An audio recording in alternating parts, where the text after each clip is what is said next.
پیارے دوستو، السلام علیکم۔ آج میں آپ لوگوں کو دعا کی اہمیت کے بارے میں بتاؤں گی کہ دعا مانگنا ہمارے لیے کیوں ضروری ہے اور اللہ تعالیٰ دعا مانگنے سے کتنے خوش ہوتے ہیں۔ ایک حدیث شریف ہے، حضور صلی اللہ علیہ وسلم نے ارشاد فرمایا کہ اللہ تعالیٰ اس بندے سے ناخوش ہوتا ہے جو اپنی حاجتیں یعنی ضرورتیں اس سے نہیں مانگتا۔ اور قرآن کریم میں خدا نے ان گھمنڈیوں کے بارے میں وعید سنائی ہے جو اپنے پروردگار کے آگے نہیں جھکتے۔ فرمایا، اے محمد صلی اللہ علیہ وسلم، تم ان سے کہہ دو کہ میرے رب کو تمہاری کیا پڑی ہے اگر تم اس کو نہ پکارو۔ فرمایا، اگر تم اللہ سے دعائیں نہ مانگو اور اس کی عبادت نہ کرو اور اپنی ضرورتوں کے لیے اسے نہ پکارو تو پھر اللہ کی نظر میں تمہارا کوئی وزن نہیں کہ وہ تمہاری کوئی پرواہ کرے۔ اس کی نظر کرم کو متوجہ کرنے کے لیے تو ضروری ہے کہ تم اس سے دعائیں مانگو۔ یہ نہ کرو گے تو کوڑے کرکٹ کی طرح پھینک دیے جاؤ گے۔ یہ سورہ فرقان کی آیت نمبر 77 ہے۔ ارشاد نبی صلی اللہ علیہ وسلم ہے کہ جسے اللہ دعا مانگنے کی توفیق عطا کرتا ہے اس کے لیے رحمت کے دروازے کھول دیے جاتے ہیں۔ دعا مومن کا ہتھیار ہے۔ دعا دین کا ستون اور زمین و آسمان کی روشنی ہے۔ دعا انسان کے عقائد کا آئینہ بھی ہے۔ اس سے انسانوں کے خیالات اور جذبات کی ترجمانی بھی ہوتی ہے۔ دعا صرف ایک عبادت ہی نہیں ہے بلکہ یہ انسانوں کی کردار سازی میں بھی معاون ثابت ہوتی ہے اور اس سے اخلاق پر بھی اچھا اثر پڑتا ہے۔ شریعت مطہرہ نے دعا مانگنے کے کچھ آداب بھی ہم مسلمانوں کو سکھائے ہیں۔ اگر ان آداب سے غفلت برتی جائے تو دعاؤں سے کوئی فائدہ حاصل نہیں ہوتا۔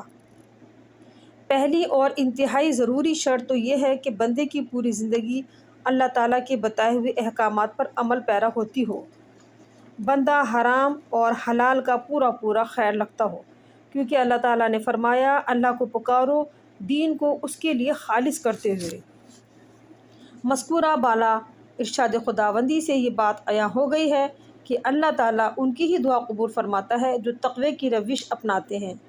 ایک مرتبہ نبی کریم صلی اللہ علیہ وسلم نے ایک شخص کا ذکر کرتے ہوئے فرمایا، وہ طویل سفر کرتا ہے، پراگندہ حال، غبار آلود، دونوں ہاتھ آسمان کی طرف پھیلا کر کہتا ہے، اے رب، مگر اس کا کھانا حرام، اس کا پینا حرام، اس کا لباس حرام اور وہ حرام غذا سے نشو و نما پا رہا ہے، بھلا ایسے شخص کی دعا کیوں کر سنی جائے گی؟ دوسری شرط یہ ہے کہ بندہ خالص اپنے اللہ تعالیٰ سے مانگے، اللہ کے علاوہ کسی اور کے در پہ نہ جائے، اللہ کے علاوہ کسی اور سے دعا نہ مانگے۔ بندے مومن خالص نیت سے اللہ کو قادر و مطلق، حکیم اور اپنے حال پر رحیم و شفیق سمجھ کر دعا مانگے اور اس یقین کے ساتھ دعا مانگے کہ اللہ تعالیٰ میری دعا ضرور قبول فرمائیں گے۔ تیسری شرط یہ ہے کہ بندہ قبل دعا کوئی نیک عمل کرے، مثلاً صدقہ و خیرات یا نماز پڑھنا یا تلاوت کرنا یا درود شریف پڑھنا وغیرہ، اور دعا مانگتے وقت مؤدب طریقے سے بیٹھنا اور باطہارت ہونا اور اپنے اندر عاجزی اور مسکنت ظاہر کرنا چاہیے۔ احادیث نبی صلی اللہ علیہ وسلم میں یہ بیان آیا ہے کہ کچھ اوقات اور ایام کو اللہ تعالیٰ نے اپنی رحمت خاص سے دعاؤں کی قبولیت کے لیے خاص کیا ہے۔ ویسے تو ہر لمحہ ہر آن اللہ تعالیٰ اپنی رحمت سے ہماری ضروریات کو پورا کرتا ہے اور ہماری دعاؤں کو مستجاب کرتا ہے، یعنی کہ قبول فرماتا ہے، مگر جمعے کے دن، ماہ رمضان میں، شب قدر میں، یوم عرفہ، صبح و شام جب ہم فجر کے بعد اذکار کرتے ہیں اس وقت، اور شام جب یہ عصر مغرب کا بیچ ہوتا ہے، اس میں ہمیں کثرت سے دعائیں کرنی چاہیے۔ افطار کے وقت کی دعا بہت جلد مستجاب ہوتی ہیں۔ اس کے علاوہ رات کے آخری تہائی حصے میں، یعنی کہ جو تہجد کا ٹائم ہوتا ہے 2:30 اور 3 بجے کے بعد سے، اور یہ 4 ساڑھے 4 تک کا ٹائم ہوتا ہے، تہجد پڑھنا بہت اہمیت کا حامل ہے اور اس وقت انسان کی دعائیں بہت اللہ تعالیٰ قبول فرماتے ہیں۔ اور بارش کے وقت، ہوا چلنے کے وقت، جب بہت تیز ہوا چلے، آندھی جیسی آنے لگے تو اس وقت جو دعائیں مانگی جاتی ہیں وہ قبول ہوتی ہیں۔